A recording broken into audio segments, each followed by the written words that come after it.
So, as they say in life, right? People don't really trust you or feel as though they can disclose information to you unless they feel as though they have some dirt on you. Well, that's pretty much for people that are living under the great assumption that everybody is perfect or everybody strives to be perfect. Nah, you gotta fall before you know, come up a lot of times. That's what happens when you're so obsessed with being on top. But gravity is gravity. But not to ramble off too much, just to keep it natural and unscripted. People, don't really gravitate towards you unless they feel as though they have dirt on you. Well, I'd rather tell my story because everybody who knows me and my family, and I got a big family, cover the whole earth if I have to. I got a big family. Um, they'll tell you, I don't really hold punches, man. I've always been an individual that prided himself on walking it first and then having the privilege to talk about it afterwards. That's the difference between me and a lot of people. They like to talk it and maybe think on their best day that they can walk it. But I walk it and then I'm blessed to say I have the privilege to talk it. That's the difference. You know, um, Coming up with me, I had both my parents in my life. Was it perfect? Hell nah, shit wasn't perfect. Seen a lot of shit.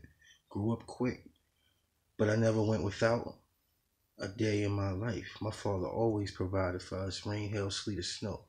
Even when it was bad, we didn't know. We might have seen where things got a little bit better, but we never ever once sat back and felt sorry for ourselves. Not once. But genetics is genetics, and you are who you are in this world, no matter what your circumstances are. And that's really what this video is a tribute to. A tribute to because I was a military kid, man. I went overseas twice before I was a teenager. You know, and we were always firmly rooted. I didn't. We stayed in the same hometown, which was our hometown. You know what I'm saying? So we never left. It's not like we were from here, we moved. Now we stayed in the same area. So, right around the Baltimore area. That was us all day, every day. Not to give away the location, but um I had a pretty normal childhood. But when we came back from overseas when I was about 11 years old, that's when, that we had just came in towards the tail end of the crack epidemic. It was still live and thriving though. Don't get it fucked up. But we came just after the shit had it exploded, and when we came in whereas though it was just settled in. It was going nowhere. So in regards to that, even though we lived in a pretty much, I would consider where we lived at a nice middle class neighborhood, but that's not where we were from. Our roots were on the other side of town, where my nana stayed, where my Gigi stayed. So even though we lived at one part, that was never home for us. That was just where we lived. Our home was in the heart of everything in my town. I don't care what nobody say. The square is the square. You just know all about the square. But um, you know, that's really what happened. We were kids who had the privilege to see the world and came back and lived in a part of town that we really, really didn't call our own. We had to make it our own, and we did. We solidified it, but it wasn't like that when we first moved. The demographic was different. It was primarily a Caucasian, uppity type of class of people. Not to take away, that was just the demographics. I'm just kicking the facts. And we were from the other side of town, more minority rooted.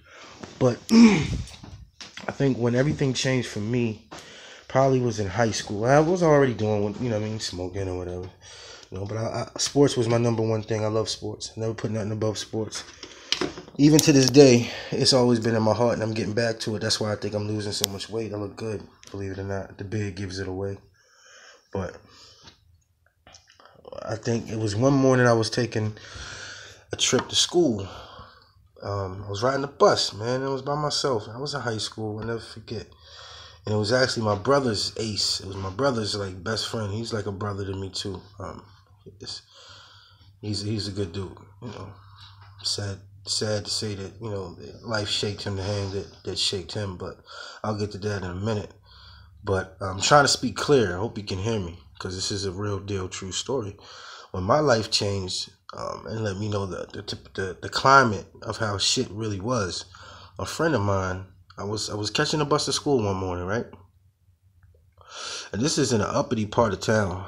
We live in an uppity part of town. Not uppity, but a pretty good part of town, right? But people that's out there is just, they've been making it. It's just like Harlem.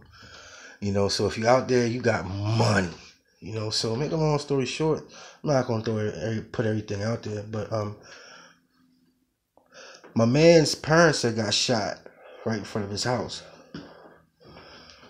the night before, early that morning. But and I remember getting on the bus and somebody had said, "Oh, did you hear about them people that got shot, you know, in the neighborhood?" I quoted a line from Nas. I said, "It's logic as long as it's nobody that's in my clique." And I laughed. And then I found out that it was somebody and it was his mother. And it was, you know, the gentleman that her mother was dating at the time, you know, who was a very cool dude. The first dude I ever seen had Porsches and Beamers. I mean, he pulled up in something fresh and it was paid off. There wasn't no note with it. You know what I'm saying? There wasn't no note with it at all. This man you could tell he was about his paper. You know, he ended up getting paralyzed from the waist down after that. And I remember how he was before. He was just the guy that you wanted to be, man. You know? I mean, my man's mother was beautiful. You know, it was like she was like Mrs. Parker. You know, she was everything I had imagined a woman to be. You know what I'm saying? I love that. I still do love her. She was beautiful. So to see this man, you know, with all these things, and he was doing things in the community the right way. You know what I'm saying? Not to say where he came from with it, but he was doing things in the community the right way, and he had it. He was like, to see him get touched like that, not only his mother, but to see him get touched like that, and to see, you know, the back end of it. You know how you're going. Yeah, my dog's bark. That's my baby girl. But to see the effect, you know, and that lets you know how love is, because they stayed together after that, man. You know, to my knowledge, they still are together. That's love. That's love. So you marinate on that. I'm gone. My wife is here, so I don't have all day.